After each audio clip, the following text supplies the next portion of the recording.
In this morning's Health Watch, how much do you know about the common cold? 'Tis the season for those stuffy noses and scratchy throats. I've got one of those myself today. But does frigid weather actually cause you to catch a cold? Our medical correspondent, Dr. Jennifer Ashton, is here to separate cold facts from fiction. Jen, it's good to see you. Good morning, Russ. It's our Health IQ. Okay, Health IQ. Let's see how we do in this one. Okay, fact or fiction? Cold weather actually brings on colds. Well, what do you think? Initially, I thought fact, because so many people get colds this time of year. But after thinking about it, I'm thinking maybe not. Not true. It's fiction. Tell your mom, tell your grandmother. Okay. Being in cold weather does not predispose you to get a cold. We have to remember the cold is a virus. What happens, though, in cold weather is that more people tend to be inside, in close proximity to each other, and so it's easier to pass the germs. Those germs are still around in the summer. The cold weather has nothing to do with it. All right. Number two, echinacea, a popular herb remedy, can stop a cold. This is fiction, Russ. This is a big one.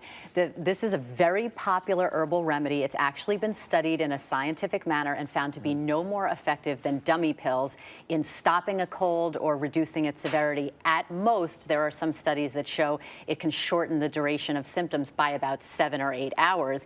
But again, when you talk about risk-benefit, it's a relatively low-risk herb. If it makes you feel better by taking it, go ahead. Okay. Exercising can wash away a cold. What do you think? I'm going to say no. Okay. Actually, you know what? I'm going to say yes, exercise. let me clarify that.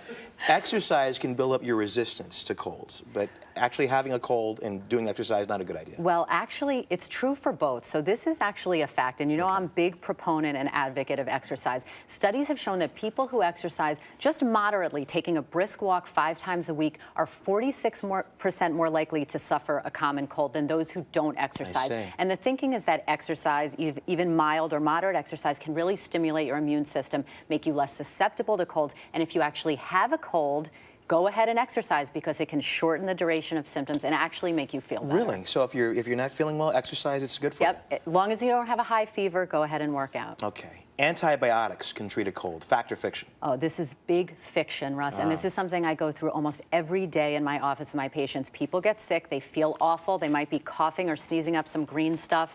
The first thing they do is pick up the phone, call their doctor, and say, I need antibiotics. The fact of the matter is that the common cold is a virus. Antibiotics treat bacterial infections, so they do no good against a common virus like a cold. So really, all you're doing is harming yourself, because when you give someone an antibiotic and they don't need it, you're actually potentially building up resistance, and later on, when you give that person an antibiotic, it might not work as well. Let the cold run its symptoms.